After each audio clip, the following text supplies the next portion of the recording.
Olá, eu sou o Dom Ernesto, esse é o Conversa Sem Curva. Bom, você já sabe, a gente tem aqui o encontro marcado toda terça, às 9 da noite. A gente mudou de horário e agora, às 9 da noite na terça, com mais calma, dá tempo da gente conversar mais, não é isso? E lembrar você também que eu estou tendo a honra de apresentar o TVT News, segunda edição, de segunda a sexta, às 4 da tarde até às 6 horas. Combinado? Bom, hoje eu tenho a honra e o privilégio de receber o diretor do Sindicato dos Metalúrgicos do ABC, Wellington Damasceno. Wellington, querido, que honra recebê-lo aqui, querido. Você sabe que dos capa-pretas, é assim que eu chamo a diretoria dos sindicatos metalúrgicos, porque afinal de contas vocês têm ali um celeiro de grandes lideranças que foram sendo formadas, né? E dos capa-pretas aí, você acho que era o único que eu não tinha recebido ainda. Muito prazer, honrado com a tua presença aqui, viu, querido? Não, eu que agradeço. O prazer é todo meu estar aqui. Voltar na TVT é sempre um prazer estar aqui conversando com a audiência da TVT e falando com você, Dom. Você é uma referência, um prazer estar aqui. E você não tinha me recebido ainda, porque eu não sou um capa preta. Então, por isso que eu estou vindo aqui. Hoje eu estou vindo aqui só de intruso. Não, você é um capa preta. Aliás, todo mundo, né? Essa história de capa preta, a gente às vezes reduz, né, a uma cúpula. O sindicato é uma das categorias, aliás, é um dos sindicatos que, assim, eu tenho uma história pessoal com os sindicatos metalúrgicos também, né? Mas, para além disso, é um movimento social também que, né, é meio horizontal, né? Vocês têm, né, cada empresa tem lá, né, o núcleo direitinho, cara, é uma honra. Bom, eu queria, amanhã não, quinta-feira, Dia do Trabalhador. A primeira pergunta que eu queria te fazer, por que Dia do Trabalhador e a gente não deve falar, como muitas vezes eu ouço e leio, Dia do Trabalho? Qual que é a diferença e por que a opção por Dia do Trabalhador? O primeiro que é claramente uma data que celebra o trabalhador e a trabalhadora e não o trabalho. Na verdade, o trabalho existe, a gente cumpre ele todos os dias da semana. Tem até uma discussão e está em pauta sobre redução de jornada, que isso está ligado ao trabalho, mas esse é um dia para celebrar de fato aquele que deveria estar no centro do debate, que são as trabalhadoras e trabalhadores, esses que produzem a riqueza e que de fato precisou criar um dia para que se lembre da importância do dia a dia do trabalhador. Então, por isso, essa é a grande diferença. Acho que o trabalho todo dia lembra dele, né? Não posso perder o horário do trabalho, preciso pegar o ônibus para o trabalho, preciso aumentar a produtividade no trabalho. Mas trabalhadoras e trabalhadores, tirando o sindicato nas assembleias e pautando, né, a melhoria de condição de vida e de trabalho dessa companheirada, a gente tem que marcar aí o 1º de maio essa data, que não é só aqui no Brasil, né? Uma data global, universal, para a gente celebrar esses que constroem a riqueza de qualquer país todos os dias. Muito bem. Você sabe que um outro termo que eu gosto de usar muito não é só dia de festa, dia de celebração, mas dia de reflexões. E a gente começou, você já trouxe aqui uma reflexão, que é essa diferença, né? Porque às vezes eu vejo na grande mídia, inclusive, né, as pessoas se referindo ao dia do trabalho, né? Hoje é aliás, dia 1º de maio, o dia do trabalho. E eu acho isso um equívoco muito grande. E é uma boa data, né, para a gente, né, fazer essa reflexão, porque isso é importantíssimo. Não, e eu concordo com você sobre a reflexão.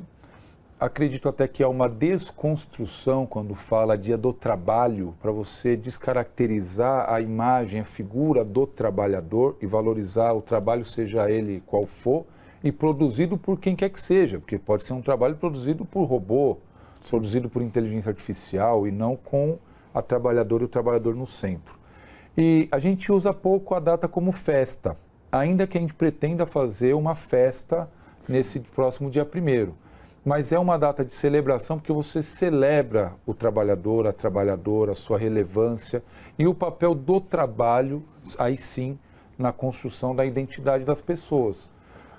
Então, a data de celebração, de marcar as pautas e bandeiras de luta e fazer uma reflexão sobre o papel do trabalhador, o futuro do trabalho, o quanto a gente avançou em conquistas, em pautas, direitos, isso é fundamental fazer no 1º de maio. Ela não pode ser uma data por existir ou um feriado como qualquer outro. Eu acho que você marcar esse dia como sendo um dia de reflexão, celebração e de construção de pautas que a classe trabalhadora ainda precisa avançar. Muito bem. E eu acho que quando você discute o conceito do Dia do Trabalhador, né, você acaba também sendo pedagógico, né? Porque às vezes o cara ele pode estar na estrada curtindo o feriado, mas tendo a consciência que é o Dia do Trabalhador, né? Muito bom. Quais outras reflexões esse 1º de maio traz agora, Wellington? Olha, primeiro que é um 1º de maio, ele tem um simbolismo, porque é 100 anos que nós celebramos a data no Brasil. Então já é um número, né, um centenário das comemorações de 1º de maio. Segundo, que a gente está num momento, né, nós já vivemos um período, principalmente nos desgovernos passados, de muita resistência dos trabalhadores, das organizações, principalmente sindicatos, na defesa dos direitos duramente conquistados e que foram também retirados, alguns de forma muito perversa, né, com reformas trabalhistas, reforma da Previdência, tirou direitos historicamente conquistados, à custa de muita luta, de muito suor e de muito sangue também. Teve derramamento de sangue para conquistar alguns direitos que foram surrupiados à classe trabalhadora. Então nós estamos naquele momento de manter a resistência, porque ainda a gente percebe um Congresso muito conservador nas pautas referentes à classe trabalhadora, um Congresso que não tem se mostrado favorável a ampliar direitos e sim retirar direitos. Mas também é um momento, principalmente com a eleição do presidente Lula, que nós entendemos que nós precisamos avançar, sair da posição de defesa e ir para a posição realmente de avanços em direitos e conquistas. E também refletir, já que você falou do termo reflexão, do Ernesto, eu vou usar aqui bastante Por isso. favor. Sobre as novas formas de trabalho, né? Existem hoje outras formas de trabalho, os trabalhadores estão se organizando de outras formas e nós precisamos também entender essa mudança, essa transição que a nossa geração está vivendo, seja enquanto sociedade, seja enquanto classe trabalhadora. Então, creio que esse tem um simbolismo muito importante, não só pelos 100 anos, mas também pelo momento histórico que nós estamos vivendo, que nos remete a fazer essa reflexão, ter uma melhor compreensão e preparar o que serão as próximas lutas, os próximos desafios e as próximas respostas que precisam dar para as necessidades da sociedade e da classe trabalhadora. Quando a gente fala sobre esse desmonte, eu fiquei muito animado quando eu vi o tamanho do 1º de maio dos sindicatos metalúrgicos do ABC e outros sindicatos, depois a gente vai falar sobre isso.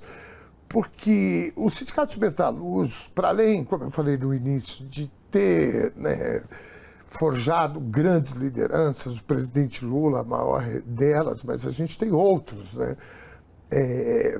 Teve um papel muito importante, Wellington, na redemocratização do país. Foi o movimento que ocupou as ruas, que peitou, né, o regime militar, final dos anos 70, início dos anos 80, e que já tinha o processo de anistia, mas de fato a redemocratização a gente não tinha ainda alcançado. Então foi um setor muito importante, não só na conquista dos trabalhadores e forjar líderes, mas sobretudo no período de redemocratização. Então, juntando essas questões, eu enxergo os sindicatos metalúrgicos como uma entidade que tem uma responsabilidade gigantesca. E como você falou, a gente passou por um período de desmonte, na minha avaliação, proposital, né? O ex-presidente Bolsonaro ele cumpria uma função do mercado, dos liberais. O Temer, né, o golpe na Dilma, ele foi também para isso, para arrochar os direitos dos trabalhadores. Quando o capital está em crise, né, eles vão lá nos trabalhadores e falam, é aqui que a gente tem que tirar. E agora, nesse momento, como você falou, para além da eleição do presidente Lula, tem uma luta para a reconquista de direitos que foram tomados. Vocês, obviamente, eu vejo toda a movimentação de vocês, já tive o prazer de receber o Moisés aqui, eu estou atento que vocês têm esse entendimento dessa luta. Como é que isso está se dando agora com todas essas novidades, como você falou, tecnológicas, né? E a disputa por uma narrativa de empreendedor, de CLT. Como é que está isso para vocês, Wellington? Olha, primeiro, o sindicato, de fato, ele tem um papel histórico reconhecido, né? Você já acabou de mencionar. Não, mesmo antes da redemocratização, na organização sindical, na resistência, até denunciando, né, quando o regime militar falava da inflação, o próprio Diese e o sindicato verbalizando que, ó, esse número que estão apresentando não é o número correto é esse. Então, a importância histórica do sindicato, ela perpassa esse período da década de 70, 80, do novo sindicalismo, e ele permanece até hoje, né? A gente fala muito da redemocratização, mas nós tivemos recente um ataque às instituições, um ataque à democracia, e de fato, se não fosse algumas figuras se manterem muito firmes, a gente poderia hoje estar em meio a um novo golpe, né? Aí um golpe branco, como dizem na literatura. Mas tem a gente costuma dizer no sindicato que por mais que a gente tenha toda essa organização, tem toda essa condição de luta, ou a perspectiva do que é necessário fazer, nós não vamos construir sozinho. Então, o sindicato tem se dedicado a alguns temas em particular, né? Transição energética, eletrificação veicular, indústria 4.0, como ficam as políticas industriais, já que nós somos um sindicato industrial. Mas é fato que as pautas da sociedade, elas vão muito além do que é a indústria, do que é o setor metalmecânico. Por isso a gente está participando em debates sobre a uberização, sobre os trabalhadores em aplicativos, sobre como se dá essa nova organização do trabalho, porque a gente sabe que tem efeitos diretos ou indiretos sobre nós, mas efetivamente, muitas vezes esses trabalhadores, como não estão organizados, como eles também conseguem se defender, como eles conseguem se organizar, como eles conseguem verbalizar tudo isso que está acontecendo. Então, a gente compreende que também é um papel do sindicato não ser o vanguardista em tudo, ou não estar liderando tudo. Nesses processos, outros vão liderar, que tem, inclusive, mais conhecimento, está dentro da pauta, mas cabe ao nosso sindicato, como sindicato organizado, como sindicato, né, que tem toda essa construção, de apoiá-los, de aprender, porque tem muita coisa, tem muito movimento que o que nós fizemos foi importante, mas talvez a receita já não funcione mais. E hoje outros movimentos estão encontrando receitas que nós vamos ter que aprender. Então, esse papel de você entender que é preciso fazer uma troca, e essa troca tem a ver com até a própria transição geracional, ela é importante para a gente criar condições de fortalecer principalmente a classe trabalhadora. Então, para além do que o sindicato tem feito, procurado fazer, isso que você mencionou sobre a nossa horizontalidade, né? A gente tem representação nas fábricas, isso oxigena, isso permite que a gente crie várias lideranças, mas a gente precisa estar conectado com os outros sindicatos, muitos sindicatos que estão sobrevivendo hoje, sabe-se Deus como, né? Depois da reforma, muitos sindicatos duramente atacados, associações que têm dificuldade de se organizar, categorias que têm dificuldade de se enxergar, inclusive, como categorias.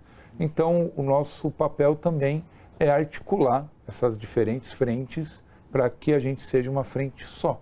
No final das contas, independente do uniforme que cada um usa, no final nós somos classe trabalhadora, tem do outro lado principalmente o mercado financeiro doido para nos atacar, retirar direitos, e o governo no meio do caminho. Muitas vezes o governo é mais favorável, como é o caso agora, tem hora que o governo precisa pagar dívidas com o pato, como foi o governo Temer e Bolsonaro, e a gente sabe onde é mais fácil de atacar, são sobre as trabalhadoras e trabalhadores. Então, nosso papel, de fato, é organizar a resistência e, num momento como esse, organizar a pauta de lutas para a gente avançar. Muito bem. Quando você resgatou aqui esse papel, a gente estava falando do papel histórico do sindicato, toda vez que eu estou de frente aqui a um dirigente do movimento sindical, os sindicatos metalúrgicos da ABC, eu tenho a obrigação moral de fazer um agradecimento. Na sede lá de Diadema, tem uma homenagem a alguns operários que foram mortos pela ditadura militar. Ali está meu pai, 2 tios e um amigo. Então, todas as vezes que eu estou de frente com algum dirigente, eu tenho essa obrigação moral. Então, mais uma vez, muitíssimo obrigado pela lembrança e a memória desses camaradas, viu, querido? Bom, vamos... Mas, se me permite... Por favor. A obrigação moral é nossa, porque prestar homenagens e singelas para quem lutou e, né, nesse caso, deu a vida para a gente tivesse a oportunidade de ter esse bate-papo aqui, é obrigação de todos que, né, vão lá e se dispõem a estar liderando o sindicato. Nós precisamos prestar mais homenagens ainda, até porque nós, em um período muito curto, nós flertamos com a possibilidade novamente de golpe, de cerceamento de liberdades e sabe-se Deus mais o quê.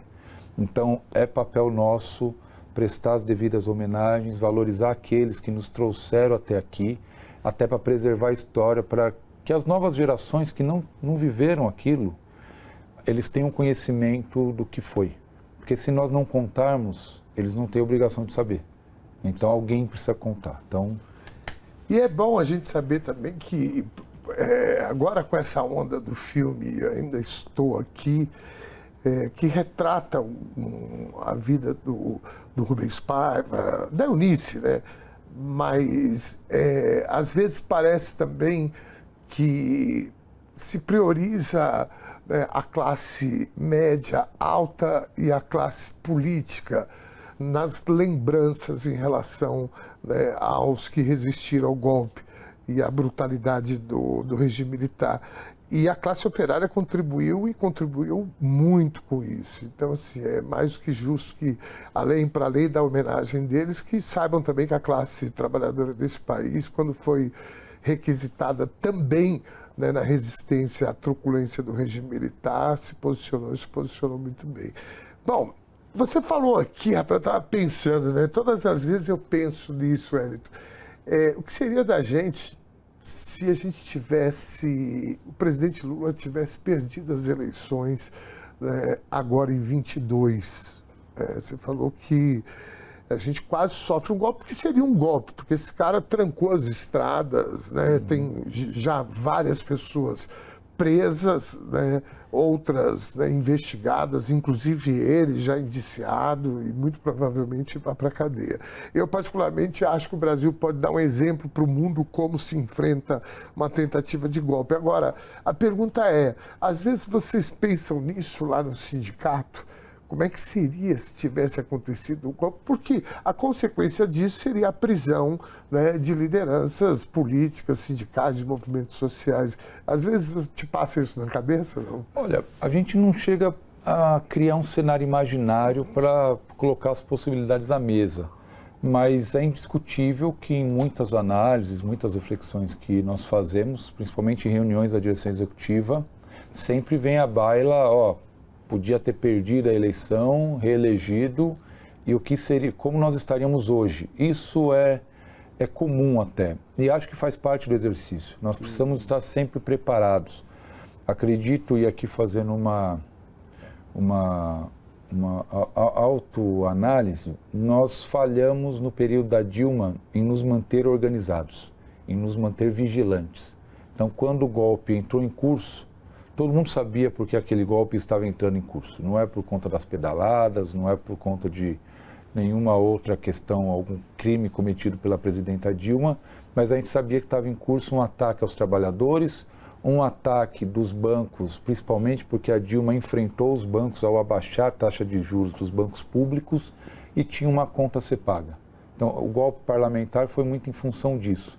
E naquele momento a gente não se preparou o suficiente.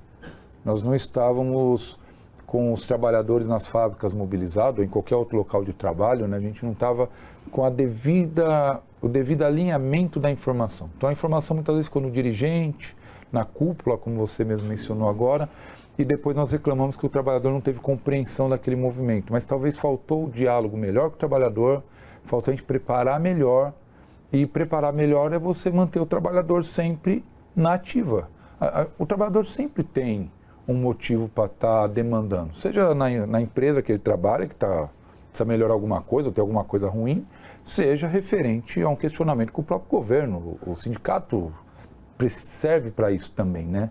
Questionar patrões e governos. O Moisés sempre gosta de falar isso, provavelmente falou no dia que esteve aqui, mas é um fato, a gente sempre tem motivo para estar animando os trabalhadores. E quando não tem um motivo claro, a gente entende que aquilo ainda não é um motivo para fazer um caldo, que seja um ato de 1º de maio, chama os trabalhadores lá, faz um evento e conversa com os trabalhadores, mantém, né, o pessoal sempre em alerta, sempre a ponto de resistência ou de avanço.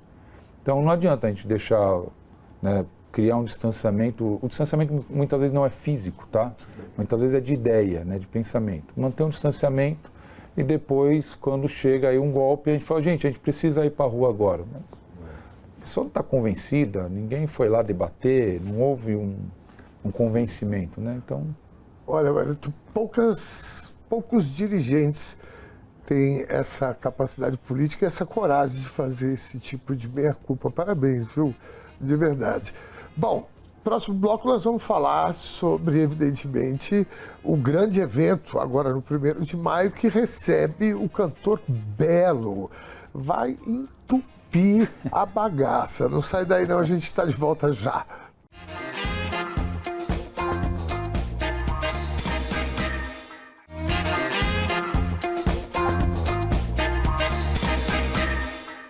Estamos de volta com Conversa Sem Curva dessa semana e antes de mais nada eu quero lembrar mais uma vez para que você agora, os nossos encontros são semanais, todas as terças a partir das 21 horas, ou seja, 9 da noite, com reprises durante a programação ou no momento que você preferir, pelo site da tvtnews.com.br e pelo YouTube no canal @RedeTVT.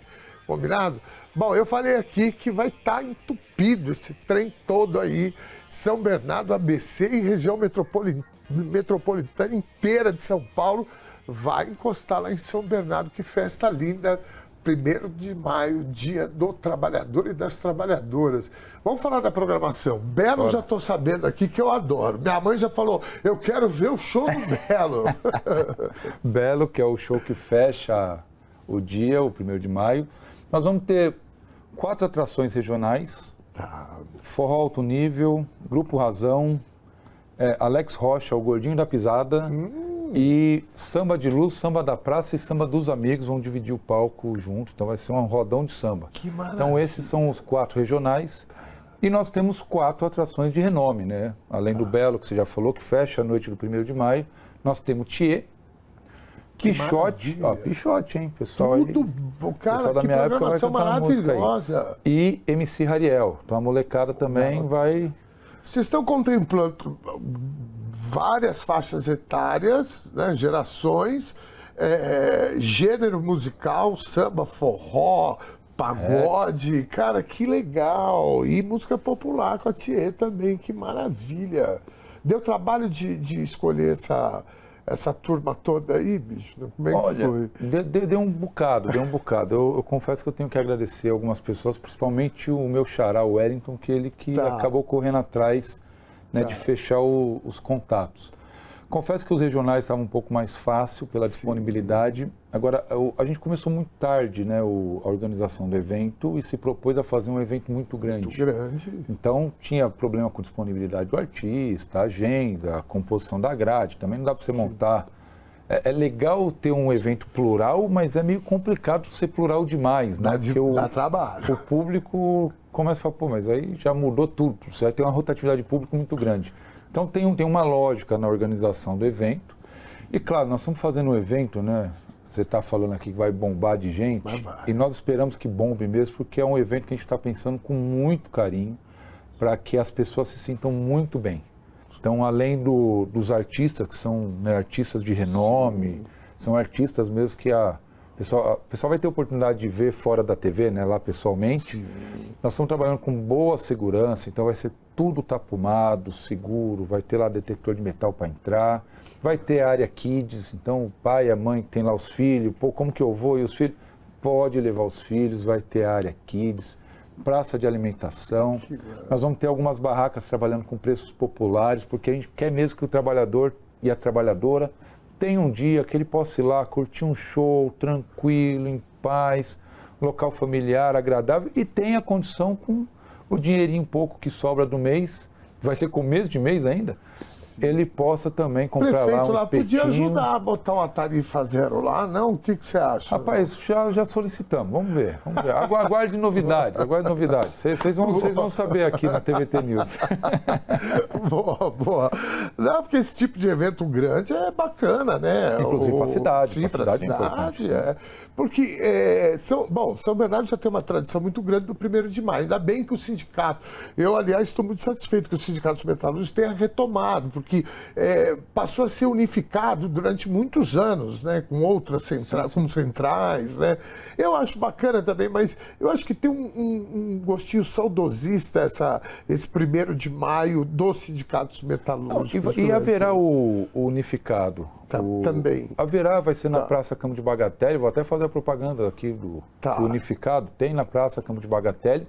Eu acredito que os públicos não competem, porque um está aqui em São Paulo, outro aqui já no ABC, então uma parte da região metropolitana pode se concentrar no ABC, uma parte pode no Campo de Bagatelle.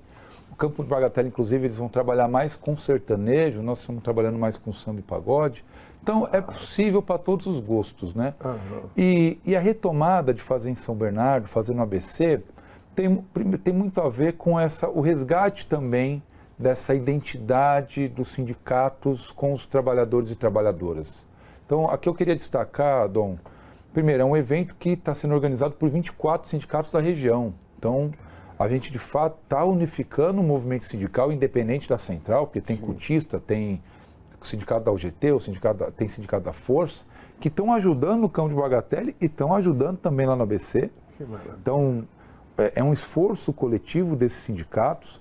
Nós estamos pautando, e isso a gente quer deixar muito claro para os trabalhadores e trabalhadoras, para o público que for no evento, que é um evento organizado pelos sindicatos. Estamos colocando o sindicato como papel central disso, deixando clara a importância de você ter sindicatos fortes.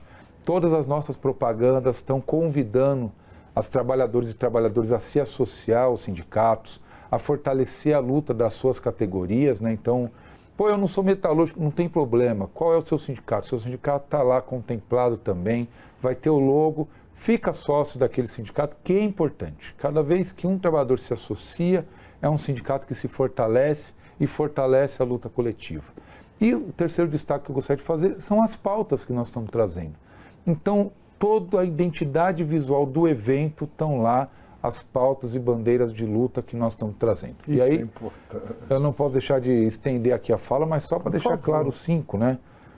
Isenção do imposto de renda na PLR, isenção do imposto de renda para quem ganha até R$5.000, promessa de campanha do presidente Lula, foi lá encaminhado para o Congresso, redução de jornada, que é uma pauta histórica do sindicato e dos sindicatos, fim da escala 6x1 e redução de juros, porque os juros no Brasil não estão prejudicando só o país, não estão prejudicando só o empresariado. Você vai financiar um carro ou uma geladeira, vocês sabem o quanto você chega lá para fazer, os juros te assusta, você acaba não comprando. Então, muitas vezes você precisaria de uma geladeira mais econômica, um carrinho melhor, um negocinho melhor você deixa de fazer. Então, prejudica o próprio trabalhador e sua família, porque deixa de ter um bem melhor, mas você também está prejudicando toda a economia. Então, redução da taxa de juros e não está na identidade visual, mas é uma bandeira importante, a gente tem falado muito sobre isso, que é a igualdade salarial entre homens e mulheres. Também uma pauta do governo Lula, foi encaminhado pela ministra da Mulher, a Cida, nosso sindicato assinou um compromisso, então a gente precisa também falar sobre isso. Não está estampado essa pauta, mas é uma pauta que será muito falada também nesse dia. Muito bem, e quando a gente fala de trabalhador, mesmo que ele não seja trabalhador e trabalhadoras, mesmo que você não seja afiliado a nenhum sindicato, é importante também você ter consciência que você faz parte da classe trabalhadora, porque a classe trabalhadora ela é composta por quem aquela que vivem do seu trabalho, né? Porque eu falo muito isso aqui, porque aqui é a TV dos trabalhadores e das trabalhadoras.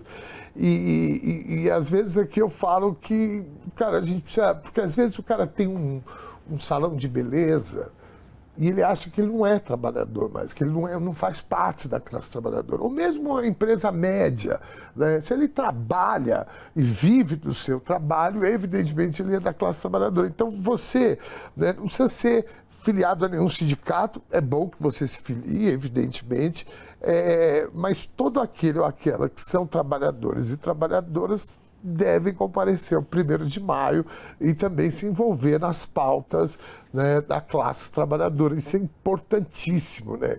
E, óbvio, se você pudesse filiar, melhor ainda, porque trabalhador unido é muito mais difícil de ser passado para trás, né? Eu posso pegar Você viu que eu gosto de falar, né? Eu adoro isso, não, cara. você tem que me podar às vezes não, aí. mas aqui o pessoal às vezes confunde, é uma entrevista. Não, não é uma entrevista, é uma conversa. Então cuidado, tem que conversar muito. Por favor. Não, mas eu queria só fazer um pequeno comentário sobre isso, porque muitas vezes, e eu acho que a grande mídia tem trabalhado essa ideia do empreendedor, essa ideia de que você não é mais trabalhador, você não pertence àquela classe, agora você...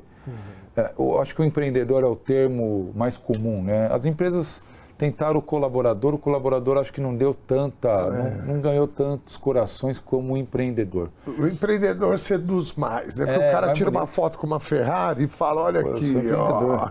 É igual na reforma trabalhista, né? Quando você fala reforma trabalhista, é um negócio legal, né? Vou reformar minha casa, vai ficar melhor, vou fazer uma reforma, vai ficar melhor. Não, aquilo era um ataque mesmo, é retirada de direitos. Mas essa coisa do empreendedor ou da classe trabalhadora, efetivamente, né? E você está coberto de razão. Independente se você é um trabalhador seletista ou se você presta algum tipo de serviço, ou mesmo se você é um motorista de Uber ou motorista aí do iFood, você não deixa de ser um trabalhador. Você pode até ser um empreendedor, eu empreendi, mas ainda assim você é um trabalhador. Então, claro, o sindicato é uma questão formal, né? Você precisa ser seletista daquela categoria para você se filiar. E você matou a pau quando você falou sobre isso, Dom. Mas eu acho que a consciência de classe, ela vai muito além da questão da sindicalização. Ela vai naquilo de você entender aquilo que você faz, o seu papel na sociedade.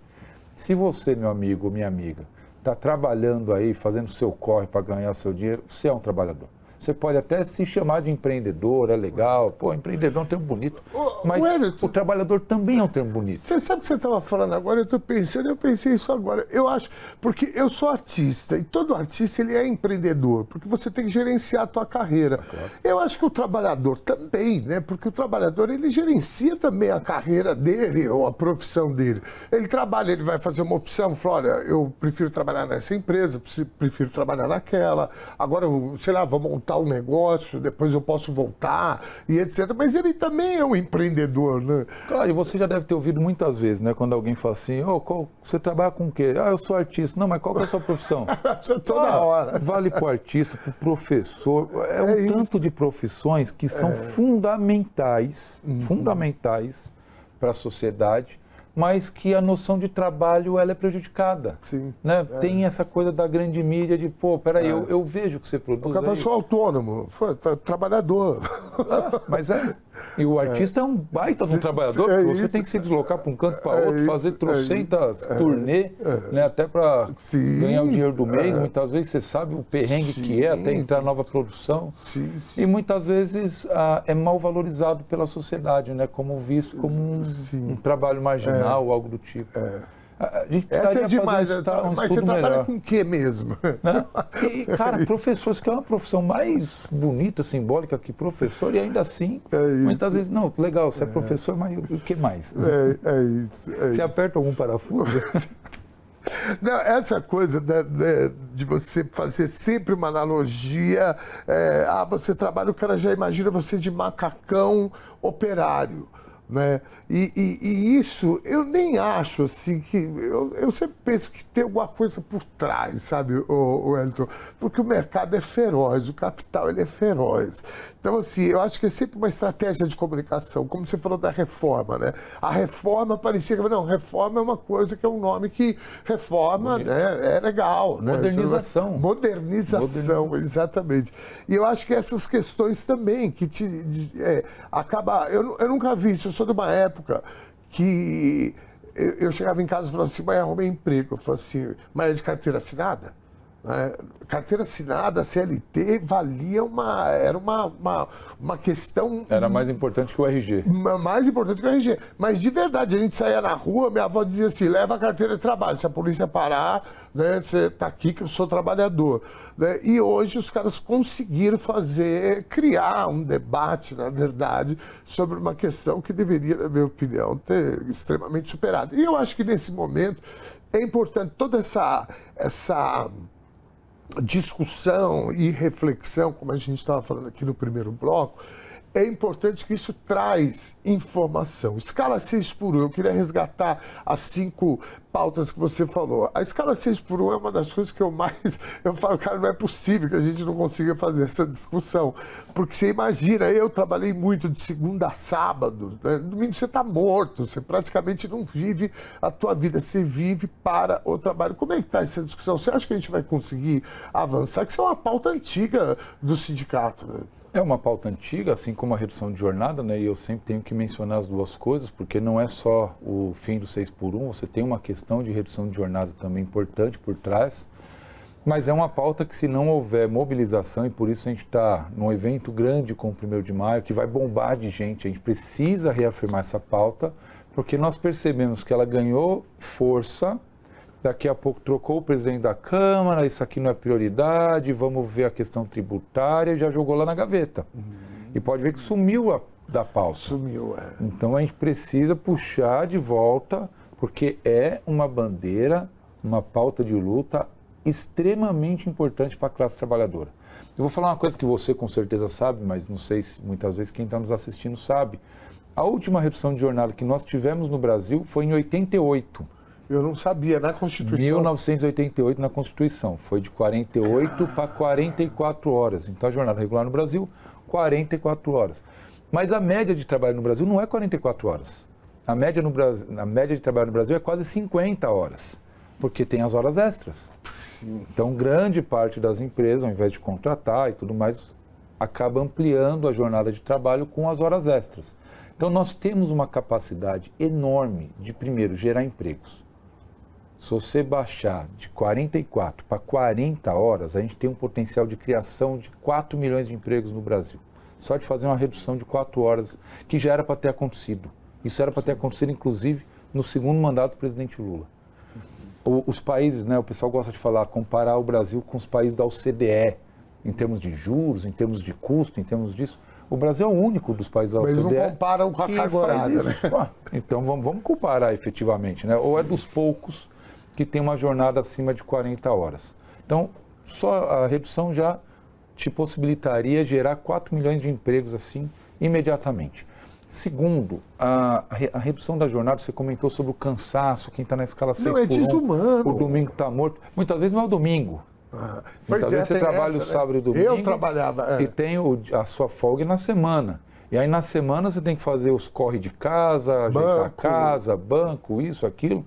Né? Então, você já tem um sufocamento enquanto pessoa. Fora que muitas vezes você é cobrado a estudar, a se preparar, a se qualificar. Então, o dia a dia desse trabalhador, dessa trabalhadora, é de uma penúria danada. Então, quando você reduz a jornada e você muda a escala de trabalho, você permite uma condição de vida melhor para o trabalhador, para a trabalhadora e para a sua família. Vai ter mais tempo, mais contato, mais lazer, possibilidade de qualificação. E dentro da possibilidade de qualificação, enquanto você melhora, né, você diminui a carga de trabalho desse trabalhador, ele vai produzir mais. A empresa vai ganhar. Você vai aumentar a produtividade, porque esse trabalhador vai estar mais disposto, mais criativo, e tem a menos oportunidade doente, de se qualificar mais. E menos doente, né, Wellington? Porque o que tem a saúde mental, em geral, do povo brasileiro, quando a gente fala em geral do povo brasileiro, eu não tenho essa pesquisa, mas eu aposto que na classe trabalhadora, né, e fundamentalmente quem faz mais de 44 horas, às vezes até 50, a saúde mental está muito mais abalada do que os de cima. Eu vou pedir licença, nós vamos para o nosso segundo break, a gente está de volta rapidinho. Pode ser, Wellington? Claro. Imagina. Então não sai daí que a gente está de volta já.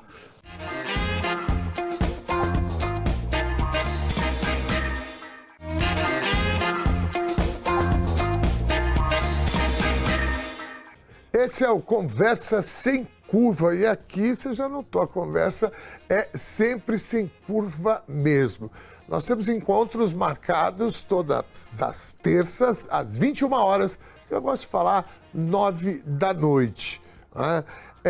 Lembrando você que agora eu tenho o privilégio e a honra de apresentar o TVT News, segunda edição, um jornal que fala sobre cultura, esporte, lazer, educação, política, cidadania.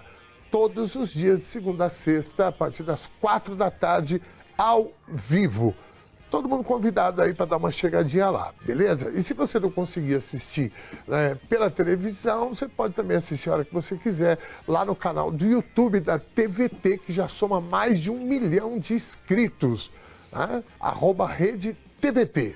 Bom, seguindo com o nosso papo aqui, Wellington, querido, a gente falou aqui da programação linda, espetacular, e vai bombar mesmo. São Bernardo, quinta-feira agora, vai estar igual aquele salão, aquelas festas que você entra, você não pode tirar o pé do chão, porque alguém toma o teu lugar. Então, chegue cedo. A gente falou, e eu acabei não te perguntando sobre horários. A partir das 10. A partir das 10 da manhã, já com atividades, falas políticas, que é super importante. Me sopraram aqui, um passarinho me soprou, que talvez o presidente Lula dê uma chegadinha lá. Ele não mora mais em São Bernardo, mas tem essa possibilidade, velho? Olha, nós temos mantido conversa com o Planalto. Né? Na imprensa já saiu que sim, já saiu que não, mas ainda nós não temos confirmação. Mas o convite está feito, nós encaminhamos o convite para o presidente Lula. Seria uma grande honra tê-lo em São Bernardo nesse 1º de maio, mas estamos aguardando. Se ele não puder ir, eu acredito que ele vai ficar com uma vontade danada onde ele estiver. De repente ele até faz um comentário, dá uma moralzinha para nós. Não é? Seria ótimo mesmo, cara. Bom, e aí encerra 6 e pouco com o grande show da atração principal, que é o Belo. É até difícil falar a atração principal, apesar de que o Belo, né, eu adoro o Belo. Eu te falei, minha mãe já me deu um toque. Falei, não, se você for, eu quero ir também, que eu quero ver o Belo. Mas tem vários outros artistas também de peso. Passa de novo a programação para a gente fixar bem aqui. Depois nós vamos pedir para pôr o banner aqui também. Não, legal, mas ó, Alex Rocha, Gordinho da Pisada, Grupo Razão, Forró Alto Nível, Samba de Luz dos Amigos e da Praça, que vão fazer um rodão de samba lá, Thier, Pichote, MC Rariel e o Palmeirense Belo. Palmeirense Belo é ótimo. Aliás, eu quero mandar um recado aí para todos os meus amigos corintianos. Quem não sabe, eu sou Flamengo, né? A gente deu uma sapatada. Mexe com o futebol, não, mexe com o futebol. Não mexe com o futebol. E ganhamos a liderança do Palmeiras, assumimos a liderança do Palmeiras não é legal também. Isso aí. Esse programa passa no Rio? Querido, vamos lá. Wellington, a gente falava aqui sobre essas pautas, redução de trabalho. Eu estou aqui num tema que a gente tem, eu particularmente tenho sentido assim, que existe uma epidemia de problemas da saúde mental. E como eu falei, eu não tenho essa pesquisa, mas eu aposto que dentro da classe trabalhadora, nesse recorte, com certeza a gente tem níveis muito elevados em relação aos outros. Uma das pautas, né, é a redução de jornada e o fim da escala 6x1. Quais outras ações, né, fundamentalmente falando agora sobre o Sindicato dos Metalúrgicos, vocês estão atentos lá na ponta para esse problema? Antes de eu responder, deixa eu só... A gente acabou falando bastante sobre o fim da escala, do fim da escala 6x1, e eu acho que faltou uma coisa. Porque sempre um filho de Deus, né, quando a gente está falando isso, fala, mas eu só tenho domingo para ir no mercado, aí não vai estar a pessoa lá no mercado para me comprar as coisas.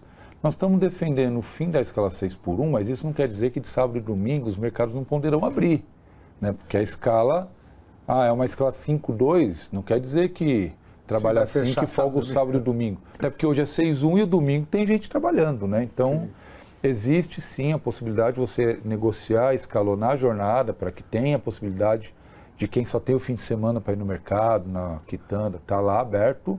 E a gente defende que a redução de jornada, depois a negociação, seja com os sindicatos para ver a melhor forma de dividir, de escalonar essa jornada. Além das pautas que já estarão no 1º de maio, o sindicato tem estado muito atento, né? Eu já mencionei sobre a igualdade salarial entre homens e mulheres. Nós fizemos, inclusive, uma atividade no sindicato com a ministra das Mulheres, Cida Gonçalves, com a ministra da Igualdade Racial, Aniele Franco, né? Firmamos um compromisso que a gente tem pautado as empresas em relação a isso. Nós temos acompanhado e debatido alguns estudos sobre a própria desigualdade que há na nossa base. A gente tem estado atento às políticas industriais, então, qual que é o futuro do mundo do trabalho com as transições, né? Tem a transição energética, mas tem transição tecnológica, tem transição de todo jeito. O que nós estamos defendendo aqui... Tem o Trump também. Esse aí não é uma transição, esse aí é um outro problema. A gente chega nele, a gente chega. Mas que todas as transições sejam justas. Sim. Porque não adianta a gente fazer uma transição energética muito boa, limpamos a matriz, mas também limpamos os empregos ou criamos ou potencializamos os subempregos. Não. A transição, ela precisa, seja ela qual for, a tecnológica, a energética, ela precisa ser justa. Ela precisa colocar o trabalhador no centro do debate, gerar empregos melhores, preparar e qualificar os trabalhadores para essas novas funções que vão surgir com as transições. Elas precisam levar em consideração o meio ambiente, precisa levar em consideração o lado social. A gente lá no sindicato sempre fala, precisa ter sustentabilidade no debate, mas ela precisa ser econômica, porque alguém precisa custear. Ela precisa ser ambiental, porque precisa preservar o meio ambiente, o mundo não aguenta mais do jeito que a gente está vivendo, e ela precisa ser social. A sustentabilidade precisa ser social, senão, por que a gente está pensando no país se os trabalhadores não vão chegar a viver esse país que nós estamos defendendo? Então, a pauta da reindustrialização, a pauta muito presente no nosso dia a dia, além da pauta da saúde que você mencionou. A gente é muito qualificado, tem muito conhecimento, muita literatura referente às lesões por esforços repetitivos. Mas nós temos muito pouco referente às doenças psíquicas, burnout, entre outras, que estão surgindo com a própria mudança do perfil do trabalho e do trabalhador. Então, hoje você tem ritmo de trabalho mais estressante, você tem isolamento muito presente, muito contato homem-máquina ou homem-tela, né, com o aumento de digitalização, muitas vezes você encontra o trabalhador sozinho no setor, ele lidando com telas, e isso tem tido impacto na saúde mental dos trabalhadores e das trabalhadoras. Ocorre que a gente tem pouco estudo sobre isso, então hoje a gente está reorganizando os nossos comitês e preparando eles para fazer mapeamento melhor das fábricas em relação a isso. E as informações públicas que tem é muito precária, porque normalmente o trabalhador afasta e ele nunca vai com um código de doença ligada ao trabalho, né? Doença psíquica ligada ao trabalho. Normalmente ele vai com outro código. Então, o próprio estoque de informações do próprio INSS, ou do Ministério do Trabalho, é precário. Então, a gente também tem feito conversas, discussões com o Ministério do Trabalho, com o Ministério Público do Trabalho, com o INSS, para a gente melhorar, calibrar melhor esse tipo de informação. Então, essa é uma pauta. E você mencionou do Trump, o Trump é uma questão que também tem preocupado a gente por dois motivos óbvios, né? Primeira bagunça que o Trump está fazendo no mundo, não é só com o Brasil, mas efetivamente quando ele taxa o aço brasileiro e o alumínio brasileiro, mexe com a minha categoria, mas mexe com uma coisa que o Brasil é muito forte, né, que são as siderúrgicas. Sim. Então, normalmente, quando você aumenta a tarifa, você aumenta o preço da commodity. Você diminui a produção. Quando você diminui a produção, o que você faz? Desliga forno, demite trabalhador. Então, o que nós estamos falando é calma, Antes de qualquer medida medida pena capital, de demitir, vamos ver o que vai acontecer, buscar alternativa, o governo precisa se envolver nisso. Não dá para ser uma relação direta lá do trabalhador com a siderúrgica, porque a pressão vai ser essa. Desliga o forno, manda o trabalhador embora para buscar alguma recomposição, mas o trabalhador já foi demitido. Então, esse é um primeiro impacto. E o segundo impacto, que também nos preocupa, é que quando o Trump eleva as tarifas ao redor do mundo, eu vou pegar só o caso dos chineses, mas podia falar dos mexicanos e de outros. Esse produto que estava entrando nos Estados Unidos, que vai deixar de entrar lá porque ficou muito caro, ele vai entrar em algum lugar. Ele não vai voltar para o país de origem. E pode ser que esse novo destino seja o Brasil. Então vai começar a chegar produtos aqui com preço muito mais barato e isso vai ter um impacto enorme nas nossas cadeias de produção. Aqui, claro, a gente tem um setor automotivo muito forte na nossa base, então claro que a gente fala muito de veículos, mas nós poderíamos falar de outros setores que vão ser duramente atingidos por essas medidas. E não se enganem, do jeito que eu falei aqui, quem está nos assistindo pode falar, mas se vai chegar o produto mais barato, melhor. A gente vai ter um acesso a um produto, talvez até de maior qualidade ou de mais tecnologia, com preço menor. Não é isso. É que tem uma lógica de quando você busca mercados, você primeiro entra com o preço mais baixo, canibaliza o mercado, destrói a produção local e depois você faz o preço flutuar para cima. Então a nossa preocupação qual que é? É uma enxurrada de carros chegarem, ter um naviozão vindo lá da China com 9.100 carros. É o maior navio cargueiro de veículos do mundo. Está vindo aqui para o Brasil.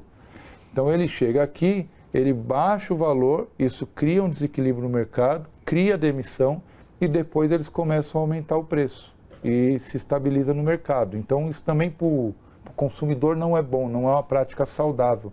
Mesmo uma prática de mercado não é uma prática de mercado saudável. Sim.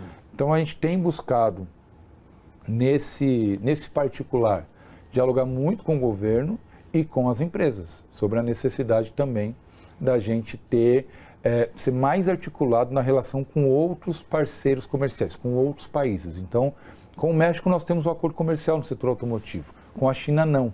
Então nós precisamos ter, eu não estou defendendo barreira, não estou defendendo trava, estou defendendo que a gente seja mais estratégico naquilo que cada país busca na negociação bilateral. Quando o Trump foi eleito, falei, esse sujeito vai tocar fogo no mundo, vai precisar de muita habilidade, fundamentalmente aqui olhando para o nossa América Latina aqui e também a Ásia. Agora, eu gosto de uma coisa que eu ouvi uma época, que toda crise também gera oportunidades. Você imagina que talvez a gente tenha mais oportunidades do que prejuízos nesse desequilíbrio que o Trump está propondo para o mundo? Olha, eu vou usar um termo que os juristas gostam. Depende. E vai depender muito da nossa habilidade enquanto país de estruturar a nossa reação. Se efetivamente a gente conseguir articular e negociar com os outros países condições mais favoráveis, inclusive para os nossos produtos, a gente tem tudo para crescer e tirar proveito dessa situação. De novo, a relação entre países é isso, a gente não vai produzir tudo, a gente não tem tudo que o nosso povo precisa, então é uma troca. Então essa troca a gente tem que tentar ter alguma vantagem. Se a gente não conseguir organizar, articular isso de forma pensando no país e não cada setor defendendo o seu ponto isoladamente, a tendência é a gente ter prejuízo nessa reorganização que o mundo vai fazer. O mundo está passando por uma reorganização. Já aconteceu uma reorganização forçada na pandemia e agora uma nova reorganização forçada por conta dessas medidas do Trump. Mas diferente da pandemia, que é algo que veio e você sabia o que era o inimigo, a doença e o que você precisava preparar, o Trump ele fala uma coisa hoje e outra coisa ainda hoje. E depois ele diz o que ele disse hoje. Então, a gente está trabalhando sem previsibilidade, num cenário muito instável, mas de fato o Brasil precisa, e é uma tarefa que eu acho que prioritariamente o governo, ele precisa chamar todos os ministérios, organizar o que está pensando, chamar os setores envolvidos, e aí empresários, trabalhadores, academia, parlamento, organizar de forma conjunta onde o Brasil quer ganhar nessa relação. Bem, se está fechando o mercado, vai começar a chegar alguns produtos aqui, qual é a negociação que eu vou fazer com aquele país que está mandando carro para cá, por exemplo? Não é só aumentar a taxa, como que vai ser? Vamos trocar, fazer uma transferência de tecnologia, vamos abrir uma empresa aqui, vamos gerar emprego também no Brasil. Opa, tem países que deixou de comprar dos Estados Unidos, vamos pegar aquele mercado? Isso vai encarecer o produto aqui no Brasil, que a gente vai deixar de fornecer para o brasileiro para exportar? Não, calma, então vamos priorizar primeiro o nosso mercado, depois a gente vê como a gente exporta. Então dá para ganhar, mas a gente precisa de muito equilíbrio, muita articulação e muita conversa. Muito bem. Wellington, o sindicato dos metalúrgicos, assim, eu conheci, falando mais do ponto de vista pessoal, eu conheci grandes figuras que passaram por lá. O presidente Lula, na minha opinião, o maior estadista que esse país já produziu e boa parte do mundo, mas tiveram outros, o Feijó, o próprio hoje ministro, né, o Luiz Marinho. Aliás, o Luiz Marinho vai estar no evento, né, vai estar presente. E outros mais, né? O próprio Moisés agora, né? Eu conheço o Moisés também há muito tempo, o Vagnão, que foi antes, né? E aí eu estou olhando para você aqui, conversando com você aqui, e eu fico com o coração cheio de esperança, viu? Porque vocês são, como eu disse aqui no início, o sindicato é uma entidade tão importante, simbólica, que já contribuiu muito, contribui e tem muito para contribuir, porque a nossa luta, ela não termina. Preparem seus netos e bisnetos, porque a luta é eterna, tá? E diária. E diária, né? Eu fico muito feliz de poder... É a primeira vez que a gente conversa pessoalmente e publicamente, né? E eu fico muito feliz da forma que você, né, enxerga essas questões todas. A categoria está muito bem representada por você, Moisés, toda a diretoria de lá. Mas o que eu quero dizer é o seguinte: vocês, com todo esse preparo, com todo esse acúmulo, né, de experiências, inclusive, né, olhando para a história do presidente Lula, eu pergunto, olhando para a história do companheiro Lula, mas agora eu pergunto como está a relação, né, dos sindicatos com o governo Lula.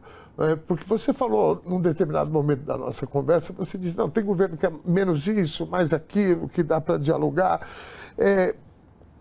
O presidente Lula enfrenta um congresso ultraconservador, eu não sei nem se é ultraconservador o termo, mas eu acho que é um congresso sujo, na minha opinião. Sujo no sentido de não ter coragem ou de se fazer os debates necessários. É sempre com fake news, sempre com aquilo, para lá e para cá. Eu sinto muito isso de verdade, porque eu acho que o Brasil, nesse momento, com essa quadra que o mundo vive, era importante você ter grandes debates. Mas, considerando tudo isso, como é que é a relação, como é que está a relação dos sindicatos metalúrgicos com o presidente Lula? Eu vou falar aqui na TVT é fácil, dura a gente explicar para companheiros internacionais, né? Eles falam, pô, mas ganhou o Lula, agora vocês estão nadando de braçada. Não, não é bem assim, gente, porque teve tal do Congresso lá, emenda, é um negócio meio complicado. Olha, não falando do companheiro Lula, falando do governo Lula, as relações sindicais se ampliaram muito, né? Então, você tem visto mais sindicatos em Brasília, conversando com os diversos ministérios, tratando as pautas, os conselhos de governança, tem sempre a participação dos sindicatos. E vale lembrar, quando o Temer assumiu o pós-golpe, a primeira coisa que ele fez foi mudar os conselhos e tirar as representações da CUT, não tirou os sindicatos em geral.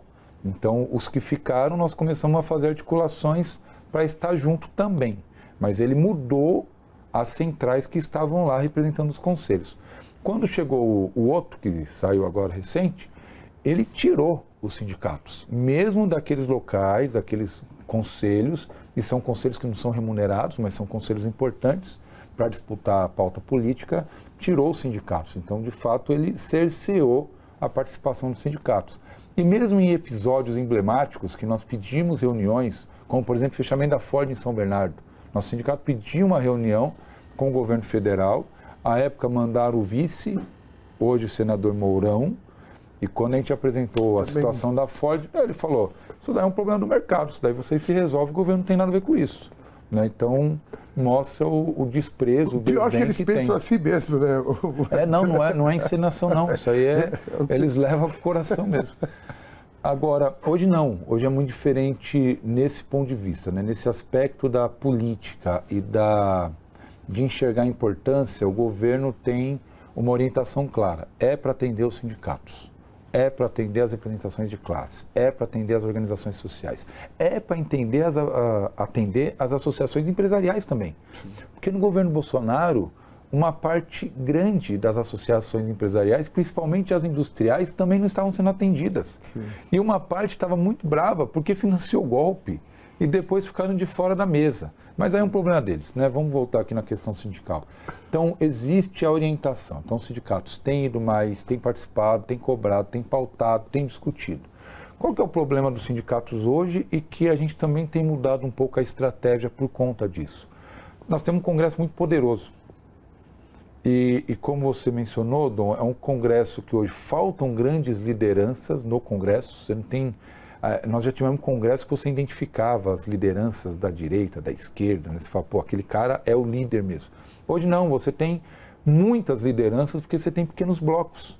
Então você não tem grandes partidos, você tem pequenos blocos parlamentares que se juntam para negociar, normalmente, faquinha no pescoço do governo, negociar emenda ou espaço. Mas eles que votam no final do dia as nossas pautas. Então nós temos um congresso com poucos trabalhadores, com poucos representantes da classe trabalhadora, então a gente já começa perdendo, depois você tem que buscar aliados. E é difícil você ter aliado quando você não tem emenda nem cargo para tentar fazer lá uma barganha.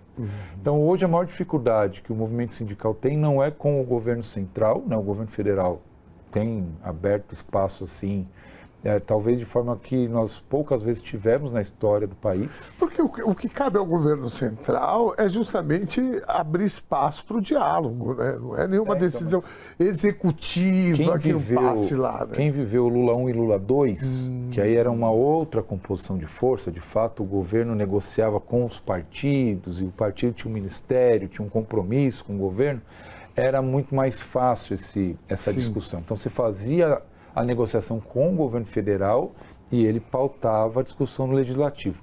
Hoje não.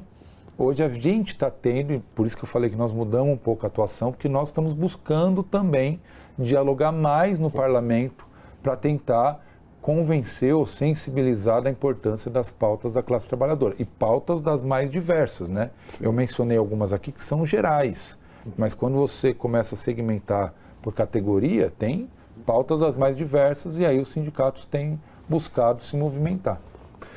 Wellington, querido, eu tô com o coração sangrando. Eu não sou muito dramático não, viu? Mas é verdade, nosso tempo está estourando. Quero te agradecer muito. Quinta-feira agora, então, a gente se encontra, eu ao vivo aqui do programa do Jornal, TVT News, segunda edição. Faço questão de acompanhar a festa do 1º de maio, Dia do Trabalhador e da Trabalhadora, e assim que a gente encerrar o jornal aqui, nós vamos lá tomar um suco de maracujá, vai, pra gente não falar bem. Mas a gente vai dormir, que a gente vai estar cansado, né? Show do Belo, o cara vai estar empolgado aqui. Querido, prazer enorme, privilégio conversar com você aqui. Muito obrigado, viu, Wellington? Que isso, prazer, gente, é todo meu, né? Eu já disse, Dom Ernesto, para mim, é uma figura emblemática, então tá aqui hoje, batendo um papo com ele. Que maravilha. Sendo elogiado por ele é algo assim que eu não tenho palavras para descrever. Lembrando que eu sou fiote, tá? Nessa história toda aqui que ele está mencionando. E espero vê-las lá no dia 1º de maio, com certeza eu estarei lá. E quem eu encontrar lá e falar assim, pô, te vi na TVT, eu ainda dou um abraço muito carinhoso. Valeu, gente. Ótimo! Assim chegamos ao fim de mais uma edição do Conversa Sem Curva. Em seu histórico discurso durante o 1º de maio de 1978, no estádio da Vila Euclides, em São Bernardo do Campo, o líder sindical Luiz Inácio Lula da Silva disse que, abre aspas, os patrões só iriam escutar os trabalhadores quando os barulhos das máquinas cessassem. Naquele momento, Lula tinha razão. Era esse o campo que se oferecia às trabalhadoras e aos trabalhadores para batalharem por melhores condições. No 1º de maio de 2025, quando é comemorado 100 anos do Dia da Trabalhadora e do Trabalhador do Brasil e do mundo, as lutas por melhorias nas condições de trabalho seguem fundamentais. Mas, diferentemente de décadas atrás, os campos de combate são diversos. A luta de sindicatos como o dos metalúrgicos, movimentos como Vida Além do Trabalho, a atuação de deputados e vereadores progressistas em todo o Brasil, a participação popular nas ruas e nas redes sociais, as mídias independentes, canais como a TVT, entre tantas outras organizações e representantes da sociedade, somam esforços em busca de uma pauta comum: melhorar a qualidade das trabalhadoras e dos trabalhadores. As conquistas que pretendemos só serão alcançadas, como tantas outras que já conquistamos, se o povo estiver consciente, engajado e unido em prol de um modelo mais digno, que ofereça bases para que tenhamos uma melhor qualidade de vida. E para isso que estamos aqui. É para isso que estamos aqui. Uma ótima semana, beijo grande e até terça que vem.